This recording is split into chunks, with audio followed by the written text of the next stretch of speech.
আসসালামু আলাইকুম এভরিওয়ান, কেমন আছেন সবাই? আশা করছি সকলে অনেক ভালো আছেন। প্রতিদিনের মতো আজকে আরেকটা নকশি কাঁথার ডিজাইন আর্ট করে দেখাবো। আজকের নকশি কাঁথাটা আমি 2 গজ 4 গিরা কাপড়ের মধ্যে করছি।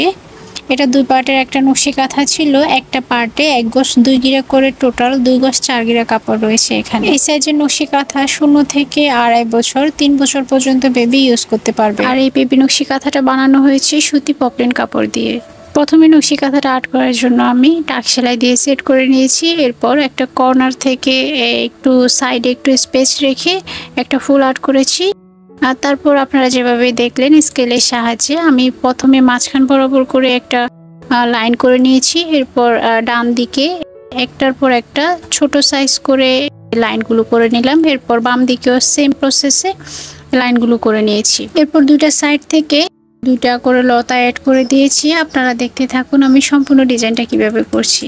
এমন আর্ট করা নকশি কাঁথাগুলো আপনারা চাইলে আমাদের থেকে পারচেস করতে পারেন। আর্ট করা নকশি কাঁথাগুলো অর্ডারের ক্ষেত্রে আমরা 10 থেকে 12 দিন সময় নিয়ে থাকি। আর যদি সেলাই করা নকশি কাঁথা অর্ডার করতে চান সেক্ষেত্রে 25 থেকে 30 দিন সময় নিয়ে অর্ডার করতে হবে। বেবি নকশি কাঁথার পাশাপাশি আমরা সেলাই করা বড় নকশি কাঁথাগুলো সেল করে থাকি। আপনারা চাইলে যে কোনো ডিজাইনের আর্ট করা নকশি কাঁথা আমাদের থেকে সেলাইয়ের জন্য অর্ডার করতে পারবেন। অর্ডার করার জন্য আমাদের ফেসবুক পেজের ইনবক্সে ডিটেলসটা জানিয়ে অর্ডার কনফার্ম করতে পারবেন, অথবা আমাদের দেওয়া হোয়াটসঅ্যাপ ইমো নাম্বারে যোগাযোগ করেও অর্ডার করতে পারবেন। ইউটিউব থেকে ভিডিওগুলো দেখেন, অনেকে জিজ্ঞেস করেন আমাদের ফেসবুক পেজের নাম কি। ইউটিউবের যে নাম আমাদের সেম নামে ফেসবুক পেজ রয়েছে। ফেসবুক পেজের ইনবক্সে মেসেজ করেও আপনারা অর্ডার কনফার্ম করতে পারবেন। নকশি কাঁথা সেলাইয়ের ক্ষেত্রে অনেকে সুতার কালারটা ম্যাচ করতে পারেন না। এই যে আমি আজকে হলুদ কালারের নকশি কাঁথাটা আর্ট করছি। এই হলুদ কালারের মধ্যে আপনারা চাইলে লাল এবং সবুজ সুতা দিয়ে সেলাই করতে পারেন। কথা বলতে বলতে একটা পাশের আমি আর্ট শেষ করেছি। এই যে দেখতে পাচ্ছেন একটা কর্নারের যে আর্টটা আমি করেছি, অপর কর্নারেও সেম আর্টটা করা হয়েছে। তার জন্য আমি দুইটা সাইড আর আপনাদেরকে দেখালাম না, কেননা দুইটা সাইডেই সেম আর্ট করা হয়েছে। এখন আমি আর্ট করব দুইটা পাশে যে বর্ডারের লাইনের জন্য যে স্পেসটি রয়েছে, এখানে আমি লতা অ্যাড করে দিব। রেগুলার আমাদের পেজে যে টিউটোরিয়ালগুলো আপলোড করা হয় এগুলো দেখে আপনারা নিজেরাও চাইলে বাসায় প্র্যাকটিস করে এমন আর্টগুলো করতে পারেন। অনেক আপুই ইনবক্সে মেসেজ দিয়ে আবার অনেকে কল দিয়েও জিজ্ঞেস করেন আমাদের যে আর্টগুলো এগুলো আমরা অফলাইন অথবা অনলাইনে কোনোভাবে শিখাই কিনা।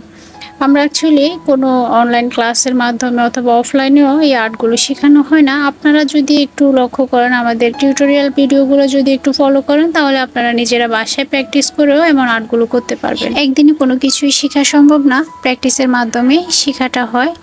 আপনারা যদি রেগুলার আমাদের ভিডিওগুলো দেখে প্র্যাকটিস করেন বাসায় তাহলে আস্তে আস্তে আপনারা নিজেরাও এমন আর্টগুলো করতে পারবেন। বর্ডার লাইনটা আমার আর্ট করা শেষ হয়ে গেছে। এখানে যে সাইডে একটু একটু স্পেস রয়ে গেছে এখানে একটা একটা করে পাতা অ্যাড করে দিচ্ছি। এখন মাঝখানে যে স্পেস রয়ে গেছে এখানে আমি স্কেলের সাহায্যে একটা একটা করে লাইন দিয়ে দিব। ডিস্টেন্সটা আপনারা আপনাদের ইচ্ছে মতো রাখতে পারেন, 1 ইঞ্চি অথবা 1 ইঞ্চি থেকে কিছুটা বেশিও ডিস্টেন্স রেখে লাইনগুলো দিয়ে দিতে পারবেন। আজকের ডিজাইনটা কার কার ভালো লেগেছে কমেন্ট করে জানাবেন। যদি ফেসবুক থেকে ভিডিও দেখে থাকেন তাহলে ভিডিওতে একটা লাইক দিয়ে পেজটা ফলো করে রাখবেন। আর যারা ইউটিউব চ্যানেল থেকে ভিডিও দেখছেন ভিডিওতে একটা লাইক দিয়ে চ্যানেলটা সাবস্ক্রাইব করে দিবেন। আর পাশে থাকা বেল আইকনটা অন করে রাখবেন যাতে প্রতিদিন এমন নকশি কাঁথার টিউটোরিয়াল ভিডিওগুলো দেখতে পান। ডিজাইনটা আমার কমপ্লিট হয়ে গিয়েছে। এখন আমি আপনাদেরকে সম্পূর্ণ ডিজাইনটাই দেখিয়ে দিচ্ছি। তো আজকের ভিডিওটা ছিল এ পর্যন্তই। ভালো থাকবেন সবাই, আল্লাহ হাফেজ।